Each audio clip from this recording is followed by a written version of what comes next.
성경의 숲을 걷다. 오늘은 에스라 7장입니다. 에스라 7장에서는 새로운 국면으로 전환이 됩니다.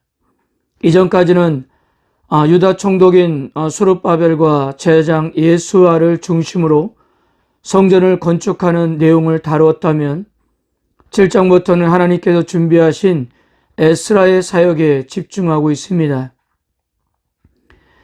에스라 7장 1절은 2일 후에라는 짧은 문구로 시작하는데요. 이 일들은 1장에서 6장까지에 일어났던 여러 사건들, 즉 사로잡혔던 자들의 귀환, 성전 건축의 시작과 중단, 또한 새 재시작 후 완성과 봉헌 등일 것입니다. 그런데 2일 후에라고 해서 언뜻 보면 그다지 많은 세월이 지나지 않은 것처럼 보이지만 실제로 에스라 6장과 7장의 시간적인 간격은 무려 57년이었습니다. 에스라에서는 이 기간에 있었던 일들은 기록하고 있지 않지만요, 이 사이에 있었던 이야기가 바로 에스더의 내용입니다. 그 당시 바사 왕은 아하스웨로였고요, 에스더가 왕후가 되어 하만이 유다인을 몰살시키려는 간계를 모면하지 않았습니까? 그리고 제정된 절기가 불임절이었는데요. 그러니까 첫 불임절이 제정된 후 약 15년 뒤에 바사왕 아닥사스다의 허락으로 에스라의 2차 기환이 이루어졌던 것입니다. 그리고 이때는 1차 기환이 이루어진 후 약 80년이 지난 상황에서 기양민 1세대는 거의 역사 속으로 사라졌을 때였던 거예요. 유토피아를 꿈꾸며 기양했다가 별다른 부귀영화를 누리지 못하고 죽은 기양민 1세대는 그래도 하나님을 의지하는 믿음이 있었고 그분의 뜻을 이루려는 소망과 열정이 있었습니다. 그러나 1세대 열정과 믿음은 다음 세대에 전수되지 않았으며 어느새 이스라엘 공동체는 명맥만 유지할 뿐 별다른 믿음이나 사명감이 없이 그저 흐르는 세월에 몸을 맡겨 함께 흘러가고 있었습니다. 이때쯤 쓰인 책인 말라기서를 보면 이들의 냉담함은 무엇보다도 하나님에 대한 서운함에서 비롯되었던 것 같습니다. 그들은 하나님이 자신들에게 충분한 복을 내려주시지 않는다고 생각하며 내내 불만을 품고 살았습니다. 이렇게 하나님과의 관계가 흔들리면서 공동체 안에서는 아주 심각한 문제들이 야기되기도 했어요. 그러나 하나님은 이 어두운 순간에도 이스라엘의 역사를 일구어갈 사람을 준비하고 계셨는데요. 하나님이 예루살렘 공동체를 위해 준비하신 사람은 바로 에스라였습니다. 우리가 지금까지 에스라서를 공부하면서 책명과는 달리 우리들은 책의 절반이 지나도록 이 이름과 이름을 가진 등장인물을 접하지 못했는데요. 이제야 이 이름을 가진 사람을 우리가 만나고 있는 것입니다. 먼저 1절에서 5절까지 에스라의 조상에 대한 소개가 이어지는데요. 한 개인의 혈통을 이렇게 자세히 제공하는 것은 분명한 이유가 있기 때문입니다. 자, 그런데 에스라 7장에서는 에스라를 아론의 16대 손이라고 소개하고 있는데요. 역대상 6장과 비교해보면 다소 차이가 있습니다. 역대상 6장 3절에서 15절 아론 이후의 조상들을 보면 본문에서 말하는 에스라 8대 선조인 아사랴와 9대 선조인 무랴롯 사이에 언급되어야 할 조상의 목록이 본문에서는 모두 생략되었습니다. 더불어 느부갓네살에 의해 포로로 끌려간 스라야의 아들 여호사닥도 족보에서 빠져 있습니다.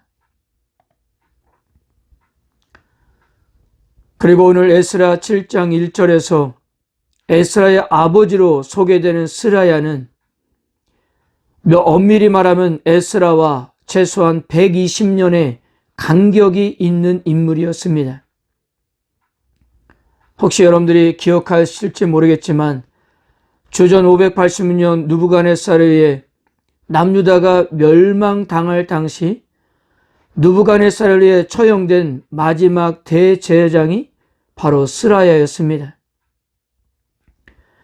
그럼에도 불구하고 에스라 성경기자가 스라야를 에스라의 아버지로 소개했던 것은 포로 생활로 인하여 대제사장직을 수행할 수 없던 기간을 감안하여 스라에서 에스라에 이르는 가운데 한 3, 4대의 조상을 이렇게 소개하지 않은 것으로 보고 있습니다. 이렇게 구약의 족보는 필요에 따라 종종 여러 세대를 건너뛰기도 하는데요. 그러므로 에스라의 족보는 의도를 가지고 16대로 정리했던 것을 볼 수 있습니다. 그렇다면 어떤 목적을 가지고 에스라 족보를 16대로 정리한 것일까요?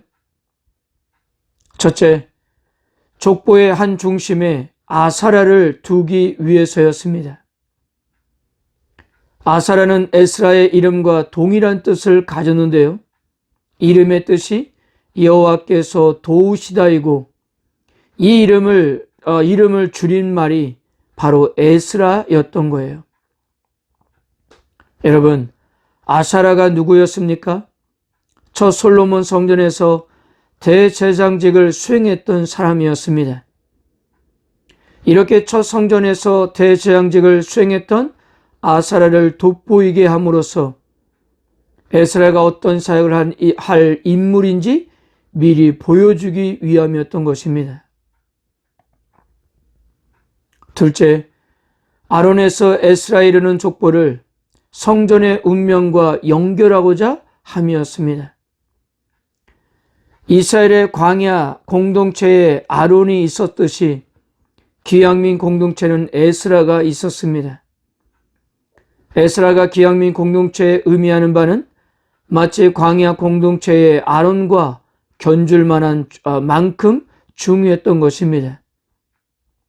그리고 성전은 제 기능을 발휘하려면 철두철미하게 율법의 가르침을 따라야 했는데요. 불행하게도 에스라의 시대를 역사적 배경으로 기록한 말라기서를 살펴보면 당시 제사장들도부터 율법을 등한시하였던 거예요. 이런 상황에서 에스라는 이스라엘의 율법 준수를 강화하기 위해 예루살렘을 찾았던 것입니다. 그러므로 에스라는 대제사장 아론과 같은 위치를 차지하며 에스라가 수행하게 될 제사장직을 강조하기 위함이었던 것입니다.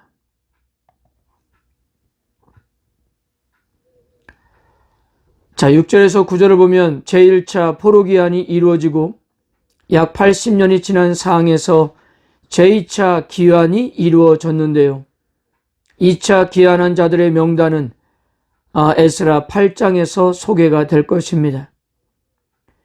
이들이 예루살렘에 도착한 기간은 대략 4개월이 걸릴 정도로 힘겨웠지만 하나님의 선하신 도움으로 무사히 도착할 수가 있었습니다.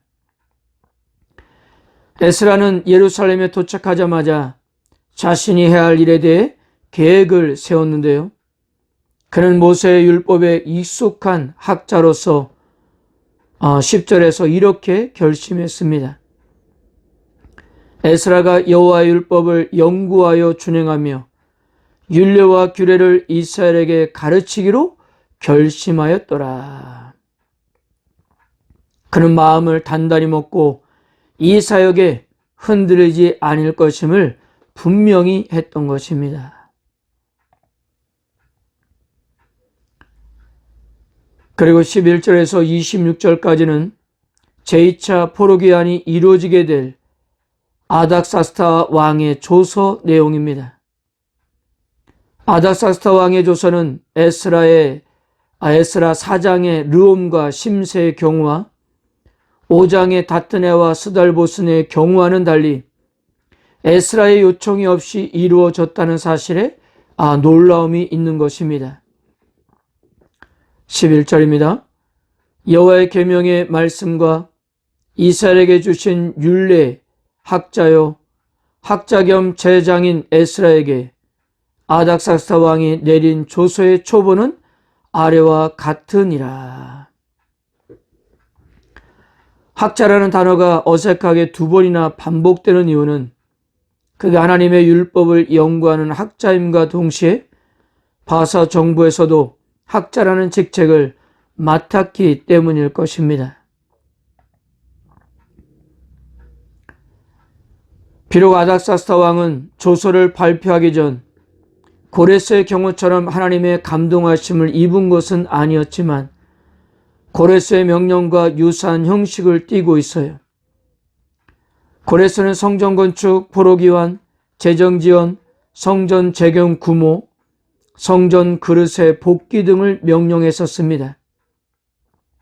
그래서 성전 건축은 끝이 났기 때문에 아닥사스다 왕은 그것을 제외한 이스라엘 자손의 기한과 재건된 성전 유지, 제사를 위한 재정 지원을 명령했습니다. 그리고 아닥사스다 왕은 25절을 보면 에스라에게 하나님의 율법을 가르치라는 명령도 하고 있는 거예요. 그러니까 외적으로는 재정 지원을, 내적으로는 신앙 성숙을 독려하는 왕의 조서였던 것입니다. 그래서 왕의 조서를 통해 법적인 힘을 가지게 된 에스라는 하나님께 찬양을 올렸던 것입니다. 사랑하는 성도 여러분, 에스라를 비롯한 2차 기한자 무리는 1차 기한자들과 비교하여 모든 것이 부족해 보였습니다. 그들의 출발도 시간적으로 어마어마하게 늦었습니다. 그러나 하나님은 그들 역시 1차 기한자들처럼 동일하게 여기시고 선하신 손으로 도우시며 인도하셨습니다. 1차 기한자 무리에 비해 미덥지 않아 보이지만 이 무리에도 걸출한 지도자가 있었고 험난한 기한 여정을 묵묵히 감내내는 이름 없는 하나님의 백성이 존재했습니다. 너무 늦었다고 포기했다면 2차 기한은 완수되지 못했을 것입니다. 성도의 삶도 마찬가지인 것 같습니다. 하나님은 결코 늦었다고 말하지 않으십니다. 하나님께 돌아가는 것, 하나님이 맡기시는 일을 성실하게 감당해내는 것, 이 일들은 오늘 다시 시작해도 절대로 늦은 것이 아니기 때문입니다. 그리고 에스라 7장을 통해 하나 더 묵상해 볼 수 있는 것은요, 아닥사스다 왕은 에스라를 무한 신뢰하고 있었다는 점입니다. 그렇다면 그 이유가 무엇이었을까요? 아마도 그것은 그가 하나님의 말씀을 깊이 알 뿐 아니라 말씀대로 살아가는 에스라의 진심, 의로운 행실을 보았기 때문일 것입니다. 세상마저 하나님이 찾으시는 신실한 하나님의 사람을 알았던 것입니다. 우리는 이 사실을 아닥사스다 왕이 에스라에게 기쁘게 조서를 내리는 모습을 통해서 알 수가 있는 것입니다. 지금 우리의 시대는 교회와 믿는 우리들이 세상으로부터의 신뢰가 땅에 떨어져 있는 상황입니다. 이것을 어떻게 회복할 수 있을까요? 그것은 다름 아닌 힘들고 어렵더라도 하나님의 말씀을 내 삶에 적용하고 실천하며 살아가는 것입니다. 우리들의 말씀을 통해 변화된 인격으로 살아가는 거예요. 하나님은 말씀을 바로할 뿐만 아니라 그 말씀대로 살면서 사람들에게 선한 영향력을 미칠 수 있는 그런 사람을 찾고 있음을 믿으시고 오늘도 말씀을 통해서 신실한 하나님의 사람으로 세워져 가는 하루가 되시기를 바랍니다. 아멘.